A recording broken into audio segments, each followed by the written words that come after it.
deep dive, which you can subscribe to at revenue.ghost.io if you want to. And with my co-author, Mandy Cole from Stage 2 Capital, we're in the middle stages of putting the book together on revenue strategy as well. So that's my background. Today, I want to cover this topic of the revenue code, because I would like you to picture this moment. Now, I don't know exactly who is on this call, but I know some of you are RevOps leaders, some of you are VPs of sales, there are CROs, there are founders.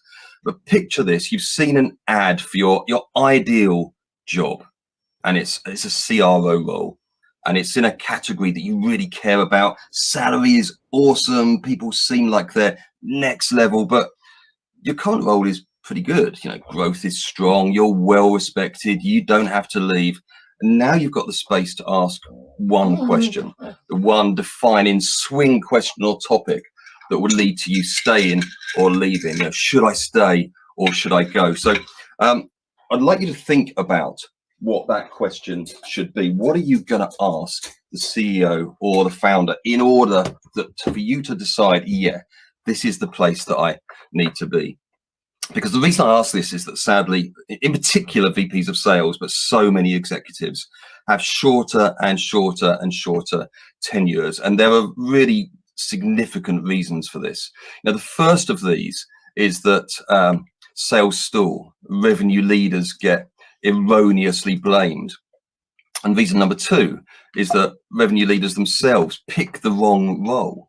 The third is that founders have high and frequently unrealistic expectations. And finally, number four is that VCs, they look at the data and they make assumptions that a sales leader, a revenue leader will only be able to do a certain part of the journey. Perhaps they can only do A to B, or they can only do B to C. And in my experience, this is so frequently the wrong move. So I'm going to tell you a quick story, one that I think you'll probably be familiar with. And this story starts with a top performing VP of sales. She's never missed her target. And the business she works for is about to raise a big Series C. So the investors, the founders, the revenue leader, everyone decides that in order to raise the C round, they're going to have to show really aggressive numbers. It's possible to do them, but in reality, there's really only a slim chance of them meeting this number. Everything would have to fall just right. So they go for it anyway. They decide to move from one segment to another. They move from mid-market to enterprise because deal values will be higher. And guess what? Everything slows down. Their close rates drop a little bit. The sales cycles extend. Lots of new things in the business that are needed to get right, and they just get those things wrong. And what do you think happens next? She misses the target, only manages 50%. And suddenly all these new investors show up in the board meeting, and what do you think their advice is? You know, guys, you're going to have to change your sales leader. They don't really have the chops for this part of the job. Now, of course, that can be true. Sometimes you've got to move people on, but consider this from the founder's point of view. It's actually quite political. If I move out the VP of sales, it buys me some time. They seem to be acting. They've taken control of the situation. But what actually happens is things continue to slow down, because guess what? It's very reactive to blame an individual. It's sometimes true, but most of the time it's an excuse. And what that means is that we lose ground. So sometimes, of course, the decision is right, but what you end up is this constant cycle. People getting churned out of their jobs, slowing down growth, having the exact opposite effect to the one intended. Going to market is hard, especially in this environment. In fact, it's extraordinarily hard. And the frontline person and the frontline team is always the revenue team. CRO, VP sales, RevOps leader, VP marketing. And you're a hero when things are successful.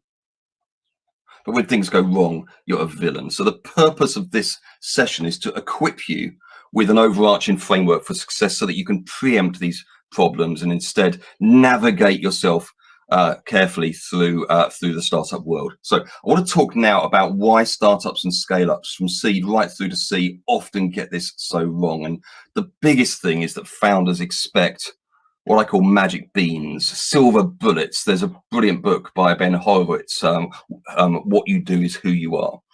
And he talks about there being no silver bullets, just lots of lead bullets that you have to consistently fire against the targets if you want to achieve your goals.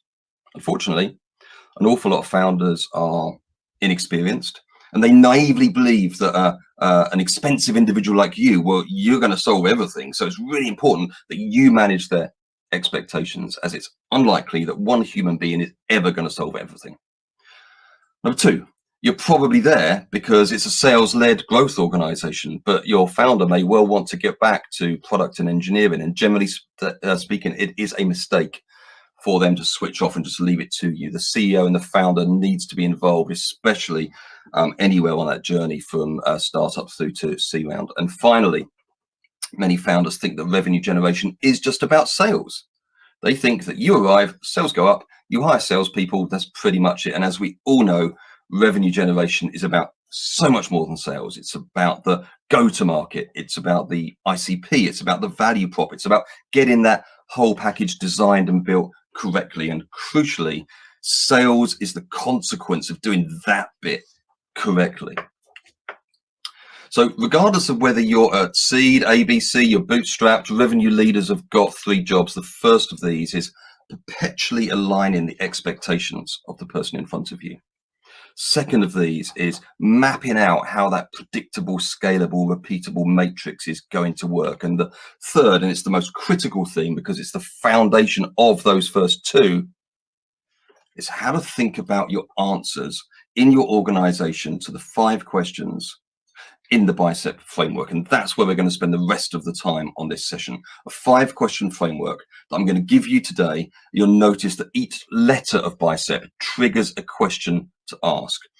Now, I'm going to try and help you answer one of these questions today, but the others, of course, we don't have time to go into all of them. I'm going to give you those questions, of course. So what is the BICEP framework? Well, these are 5 questions that you should be able to answer with conviction, with clarity, and when asked, with evidence. And you're not just looking for good answers. If you are a sales leader, I know that all of you are here today, but if you're in sales, you're probably quite good at answering questions well. It's kind of your job, right? You're looking for consistency of answer, though, with the rest of the senior team. We're trying to find out if the executive team say similar things. So, do they all agree when they speak? Imagine you go for an interview, ask these 5 questions. Does the CEO and the CFO and the chief product officer, do they answer the questions in similar ways? If you are hiring, are you and your CEO or you and your CRO, are you answering these questions in similar ways? The best candidates go to organizations that can do this properly. So B, what steps does your buyer go on before you get involved? Don't worry, I'll dig into this a little bit more in a moment. ICP, for those of you that don't know, ideal customer profile. Who is your perfect customer? Can you describe them? What could you deliver to 100, 200 prospects, and every single one of them would say, wow, that's literally exactly what we're looking for. This is perfect. How could we say no? Why are you mission critical, especially in this environment? What is it about you that means that people have to say yes? E is for economics, unit economics. How will they trend over the next 12 months? I did a session just this morning with a revenue leader. He said, Pete, one of the places I feel like I've dropped the ball is unit economics. In a meeting with the CFO and when investors come in, I don't really know them properly. In fact, I'm a little bit lost. And what's the paradigm shift that gives meaning to your value proposition, the big change in the world that makes your product have context? So, how many of you map out each stage of your buyer's buying process in detail? Ask yourself. Because the first and most critical thing to review or discover is what steps does your buyer go on before you ever get involved as an organization? It's so critical because the world of sales has completely shifted. Back in the old days, even when I was first selling, the salesperson was responsible for educating the buyer. But today, the buyer goes on 70 to 80% of the buying journey before they even speak to us. They have researched us. They know who we are. They know what the other options are. They know the price points. They know how this fits into their tech stack. And therefore, we need to understand what that journey was, because that influences how we articulate our value prop, How we speak about our products, specifically how we price our product, how we handle objections and competition, influences almost everything that we do. I cannot tell you how many companies I've worked with who, when their customers get interviewed, discover that their needs are very different from what they thought. And that has so many implications for how we structure our narrative and our value proposition.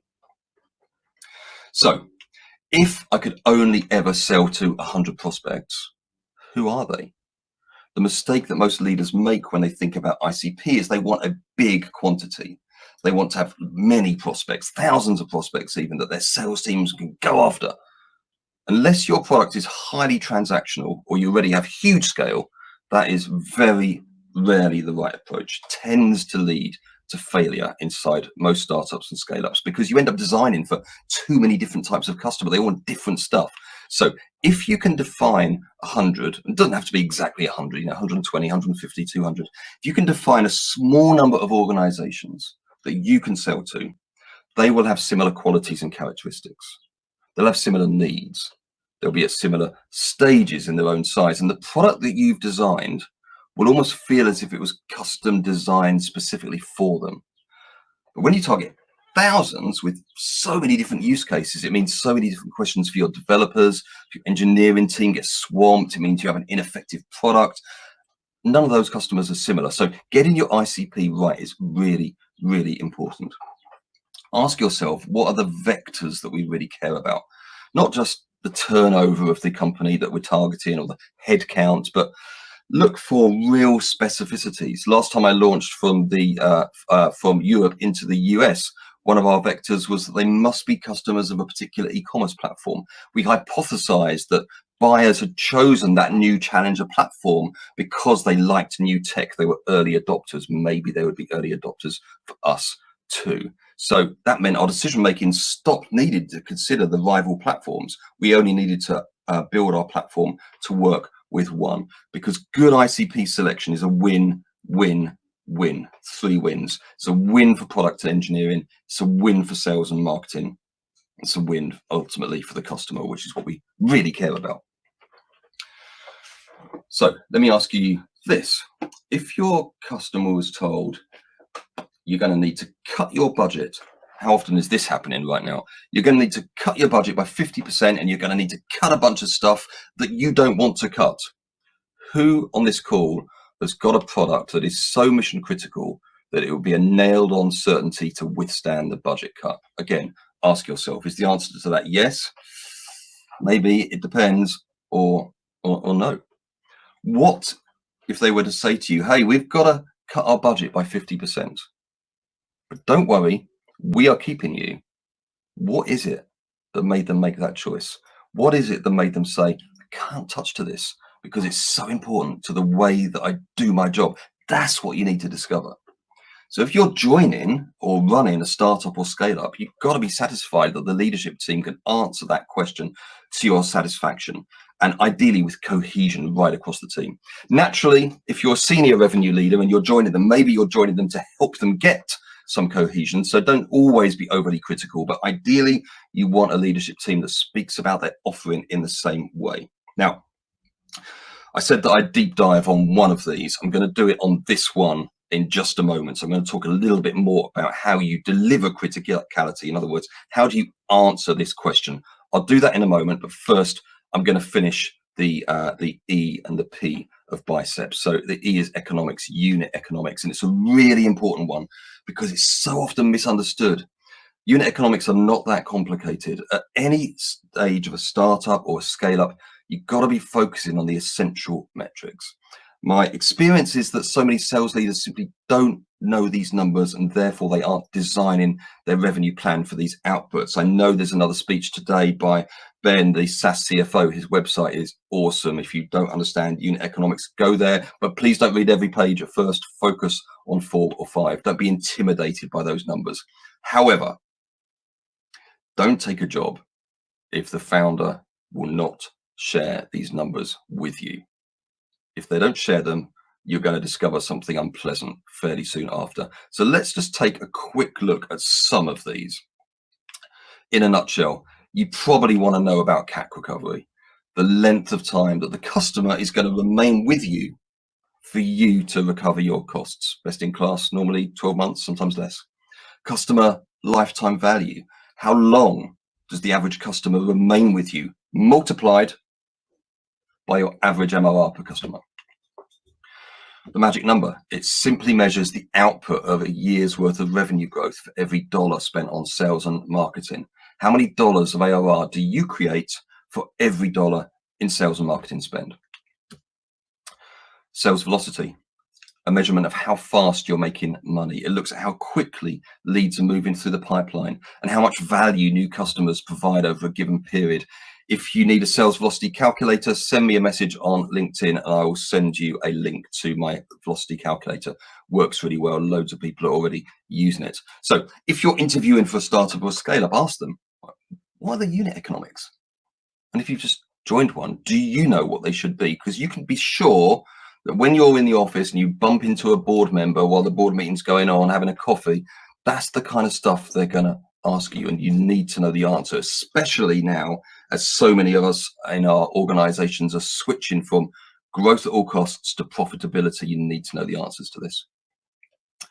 Finally, P, the paradigm shift.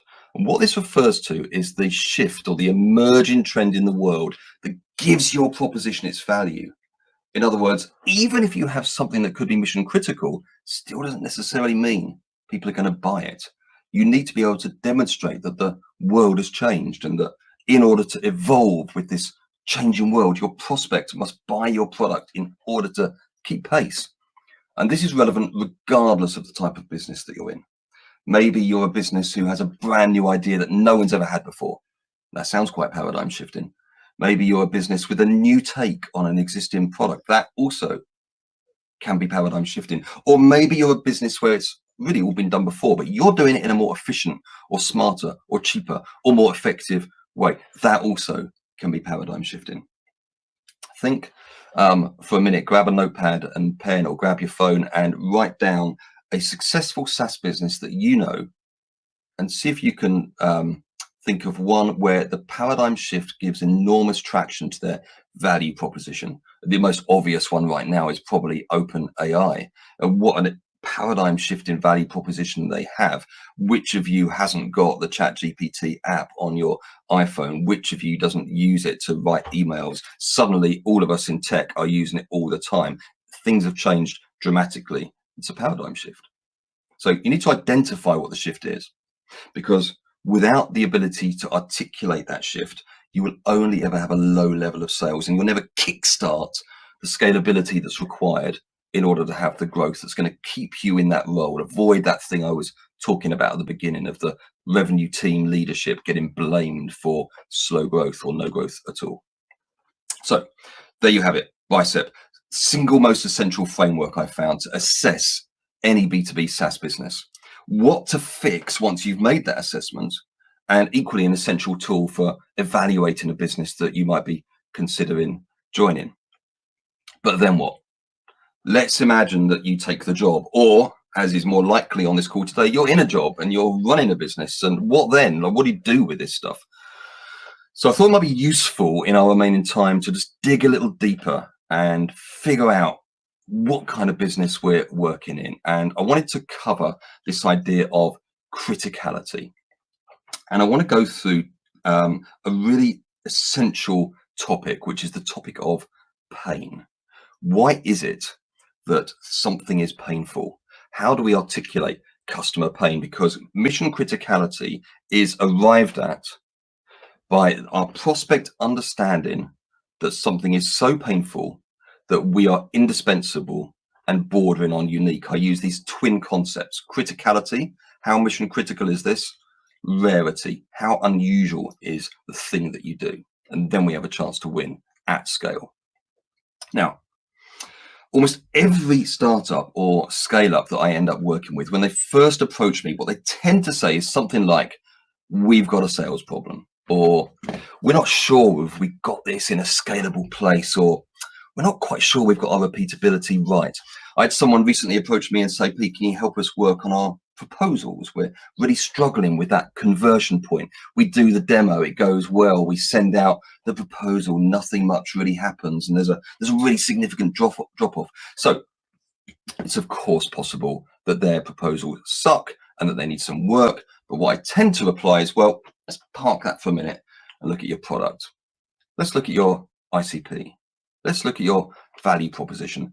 And almost 10 times out of 10, what you discover is it's not really a sales issue at all. There's something in the way, there's an obstacle. Either the product hasn't been designed well enough, or the product doesn't fit quite right to the market, or the go-to-market plan hasn't been built well enough. It's not quite working with our target segment. There are all sorts of places we can start here, but the one that I find most impactful is to start with pain. And that is the pain the customer or the prospect experiences. Now, when you ask a founder, like, can you express the pain that your customer experiences? They tend to be pretty good having a crack at that. They tend to be quite good at it. But the more we consider it, the more it starts to get complicated. As in the majority of cases, you'll have at least 3 personas, what I call casualties, inside your customer base. Probably you've got a decision maker, maybe they're a C-level individual. Probably you've got an economic buyer, they're the champion. Maybe you've got a mid-level management person who's going to use the tool on a regular basis, but might be able to influence the deal. And there's a good chance that you might want to speak to all 3 of these people if you're going to truly understand the pain. And what that means is now you're going to be expressing the pain in 3 different ways, or you've got 3 different pains. Starts to get complicated.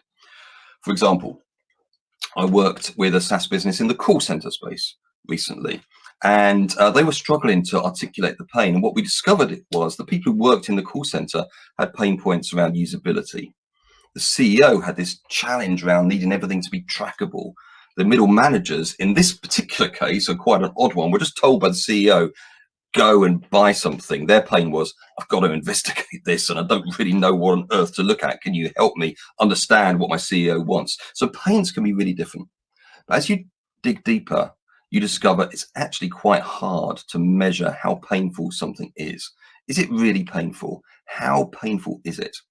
So at this point, it's probably worth just tracking back and clarifying why psychologically the prospect of pain is a far greater emotional driver than the prospect of gain, meaning that people react more quickly and urgently if they're faced with loss, with pain, than if they are faced with potentially gaining something. And it's critical for us to understand this, as so many of us are proud of our wonderful products, and we're far more likely to talk about why it's great than why it solves a pain. It's a classic mistake. Let's take a quick look. I want you to imagine this scenario. In fact, if you're in the UK, you don't need to even imagine it. It's a really hot day. It's a baking hot day. Let's imagine it's even hotter. You're in Africa, as in this picture. You're taking some shade from the noonday sun after a long morning, trying to make sense of all the talks and seminars you just attended. And just as you're about to nod off to sleep with your back leaning against the tree, you spot something in the distance. You amble over to take a look at this strange object, and you realize it's a suitcase full of banknotes, and you're just about to pick up the millions of dollars you can see in front of you when the hairs on the back of your neck stand up on end, and slowly you turn around as the lion begins to growl. And what I want to know is, what are you going to do? Are you going to grab the suitcase, risking almost certain death? Are you going to run from the lion? The biggest mistake that a lot of us make in our presentation is, hey, these are our wonderful features. Here's what we do. Look at the ROI. Look at the cost saving. Look at the efficiency. Are we going to be useful to you? And the customer says, yeah, that looks kind of good. But they don't act because they're not about to get eaten by the lion. So as I started to dig deeper on this subject, I realized that we have no way of really measuring this pain. And the thing that inspired me to build a pain scale was something called the McGill Pain Scale. Some of you will have come across this before. If you've spent time working ever with doctors in hospitals, you will have seen this. It comes from the Canadian University McGill, and it just tries to rank physical pain on a scale of 1 to 50. So you can see here that non-terminal cancer is 26, a chronic migraine is 29, pretty painful. Unprepared childbirth, 36 out of 50. That feels kind of painful too. I presented this to someone and they said to me, well, that sounds pretty painful, but there's this thing in the Australian outback called the Gympie plant. If you think I made it up, go and look it up right now on Wikipedia. It exists. It's a 50-50 out of pain. There's even a crazy YouTube video of someone talking about this and trying to sting themselves. It's called the suicide plant. It causes so much agony. If I said to you, hey, let's do next year's show in the Australian outback, and I sent one of you to go and collect firewood, you would be like, no way, I'm not going anywhere near that Gympie plant. It's a 50-50 out of pain. So if we go back to this chart, this McGill chart here, I took that chart and I turned it into something more useful for SaaS, and I call it the hierarchy of pain. There's only two things you need to know. By the way, if you want this, drop me a message on LinkedIn. I'll send you a link to it. You can copy it down. The only two things you have to know: if it's an even number, 2, 4, 6, 8, 10, it's corporate pain, a company of pain, it affects the business. If it's an odd number, 1, 3, 5, 7, 8, then it's a personal pain and it affects you personally. Let's give you a very quick example. Shopify. If Shopify goes down, if I don't have it as a retailer, I can't sell things online, my company's going to disappear pretty quickly. Feels like a 10 out of 10. Maybe as a general counsel, your job is to protect data and there's a huge data breach because you didn't do things properly. Could be a 9 out of 10. Maybe you're getting fired. So think about how challenging the pain is that you're solving.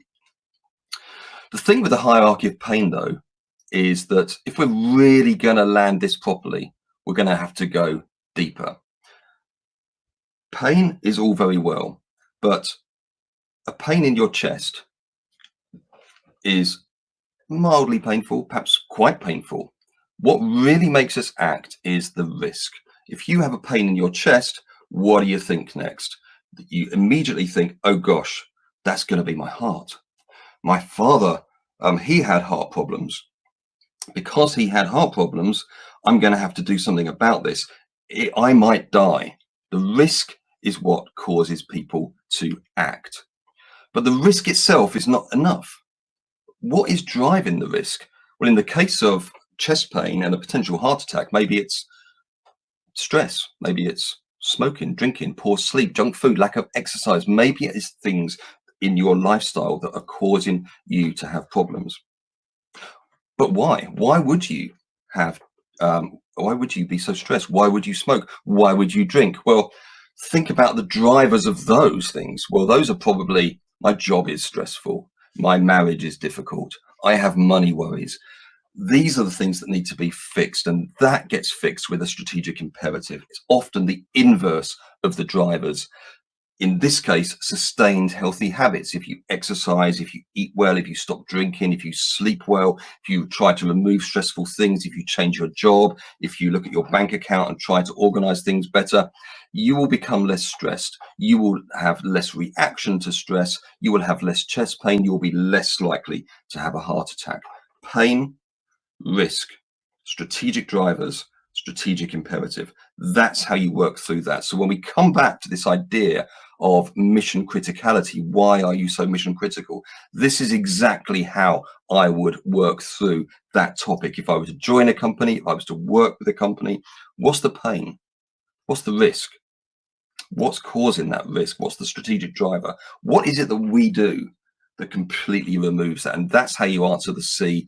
Obviously, there are frameworks behind the B, the I, the E, and the P as well. In fact, if you want to go into my deep dive at revenue.ghost.io, you'll see lots of stuff on that as well. Feel free to subscribe. I think I'm out of time. Ivan, back over to you. Thank you, everybody, for listening.